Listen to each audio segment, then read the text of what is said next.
Here is our bench seat right here. Check it out. What is up, everybody? Welcome back to Doing It with Jason. My name is Jason, and today I'm going to be showing you how to make these really cool drawer fronts right behind me. There we go. Look at that. Look at those bad boys. So yeah, I'm going to show you how I sized them out, how I measured to figure out what I needed, because these are inset drawer fronts, and these are out of MDF, and I will tell you more about that in a second. MDF is not the devil. There's sometimes good use for it, and especially the kind of MDF this is. It's called Ranger board. It's actually really cool, very good for painting. And the MDF I'm using is not going to be holding the cabinet together. I don't have to worry about anything falling apart. It's just going to be the fronts of the cabinet, the drawer fronts, and it's actually really cool. Paint's really nice and easy to work with. So I'm going to show you how to size these and how to figure out for inset cabinet doors or drawers. That's what I'm going to show you in this video. And I'm going to show you how to make this cool little handleless handhold pull real easy. So stick around and let's get started.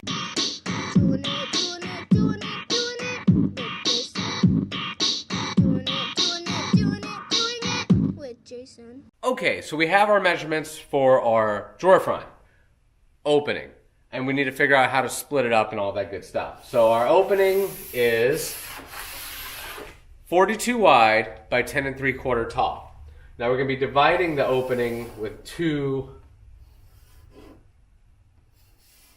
drawer fronts, and they're going to have handle pulls built in. I'll show you that in a little bit, which is part of the reason why we're going to be using the MDF. And we're not just using normal MDF. We're using this really high density MDF. I don't know, it's not HDF. Anyway, it's called Ranger board. So Ranger, R-A-N-G-E-R. It's really, really dense MDF. I only use it for fronts of cabinets, like drawer fronts and doors. Anything that's freestanding, free hanging, not for sides of cabinets for screwing into, because that's structural, and I don't trust MDF for that part. But for drawer fronts and slab type doors, and in a paint grade, this MDF is awesome. It paints really, really well on the sides, and I'll show you that more when we're painting the cabinet of how it all works and how awesome this stuff actually is. So now the drawer fronts that we're trying to figure out here, they're actually inside the face frame, so they're inset. And now we have our 42 going left and right and 10 3/4 going up and down.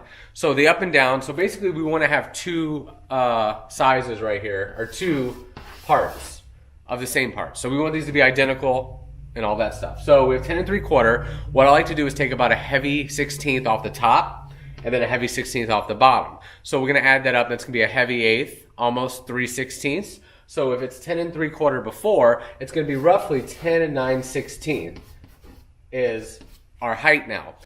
I'm leaving it a little loose right here because I want the adjustability. These drawers might be holding a whole lot of weight, so if I can keep it super tight, but as soon as you put a lot of weight, the way these drawer slides work, they kind of move a little bit, and you have to readjust adjustments and everything to get them right back and lined up. So leaving a little more gives you a little cushion, so when it is loaded, it can come down just a hair. You could leave a really, really tight 16th around the whole thing, but then you're going to be getting calls from that customer saying, hey, my drawer slides are sliding, I put a heavier book in there this week. So then you got to go over there and adjust it for them, or at least show them how to adjust it. So keep all that out of there. We leave a little more reveal, and it's totally fine.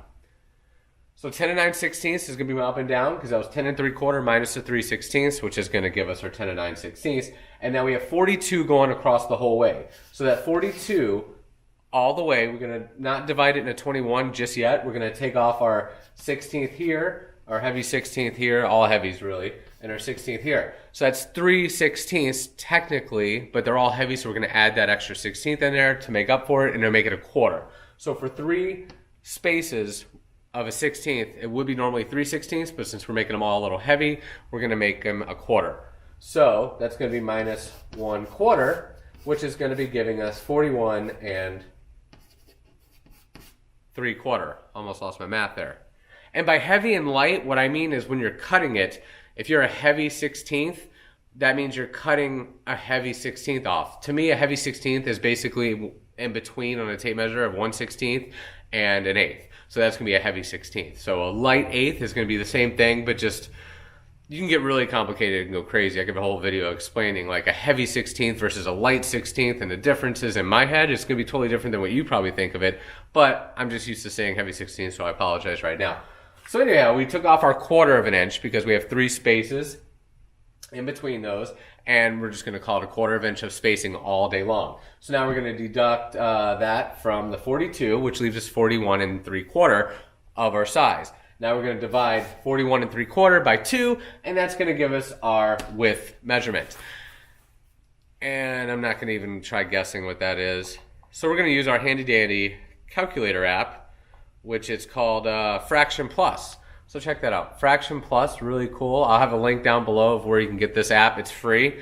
I don't make a dime off of it telling you guys about it, but to me it's like a lifesaver. Fraction app, Fraction Plus, really cool. So I'll just show you guys real quick what we're going to do here. Can you see it there? So yeah, it's really easy. So I'm going to put 41 3/4, see, just like that. So it's 41 3/4, and then I'm going to hit divide it by 2, and it's going to tell me that's both drawers are 20 7/8 wide.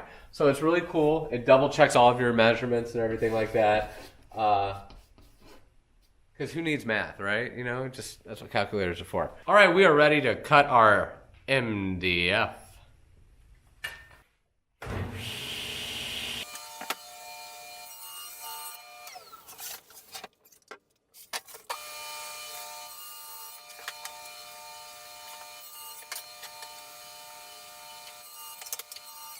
Okay, so we have our 2 drawer fronts cut out right here. Now we just need to put our handles that are going to be basically cut out for someone to grab into. So I'm going to measure it again, and I'm going to pretty much just kind of estimate about the size I want that handle. I know I want it somewhere around the 4 inches or so, so we're roughly 20 7/8 of an inch width. So take off around 4 inches, maybe 5. I think we want it 5 inches.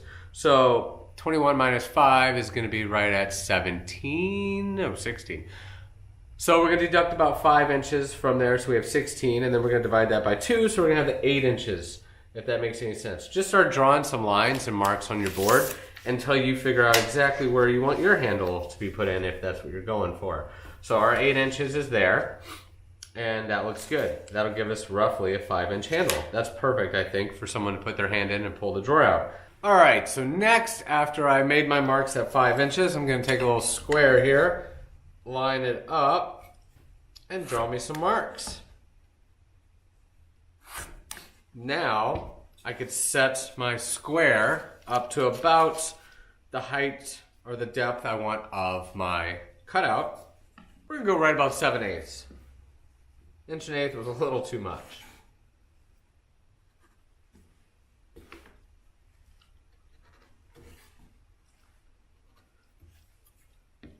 Now I could take this sucker out of there, use it as a straight edge, and oops, and draw it out. Now before I cut with the jigsaw, I decided last second to use something I had lying around, a little drill bit stopper.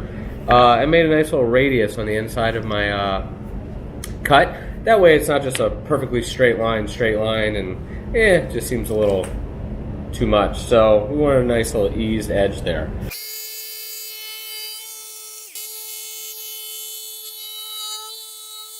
All nice and cut out. Ready to put a little bit of sand in on that, and it's all ready to go. And now if you have a bunch of pieces, a bunch of drawer fronts to do this to, what I would recommend is making a template. Or you can do like I'm doing, because I have to actually make 4 of these, not just 2 of them. I'm making 2 bench seats. You can grab them, put it like that, clamp them together all nice and neat, and use this as a template and use a flush router, which I'm going to do right now.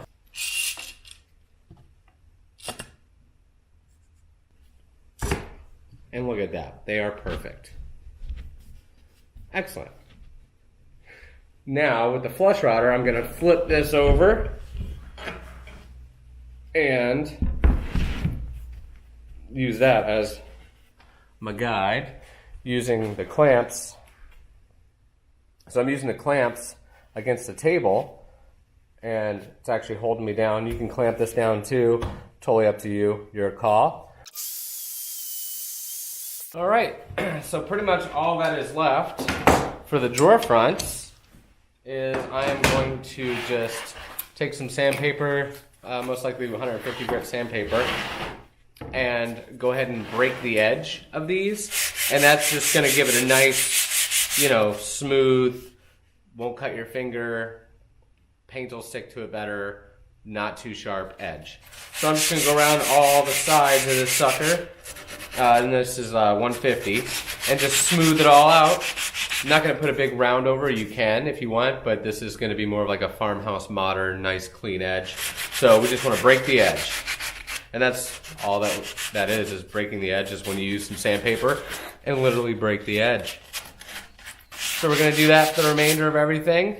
And like I said before, this is Ranger MDF, Ranger board. So it is super awesome, super dense. But also before I paint it, I'm going to hit it with some probably 220 sandpaper just to get it a little smoother. And that way the paint just doesn't absorb as much. And it just will sit on there, adhere, and look great. And there you go. Using some laminate chips, like I have in my past videos. I'm obsessed with finding uses for these laminate chips because they're free. Using them as shims, just have them sitting in there. That's how the drawer fronts will look when they're all ready to go with the drawers in them. But right now it's just an empty cabinet. No drawers, no slides, no nothing in there yet. So there you go. Hopefully you guys found this video informative. And let me know if you have any questions down below. We'll see you next time when we'll be making the drawers.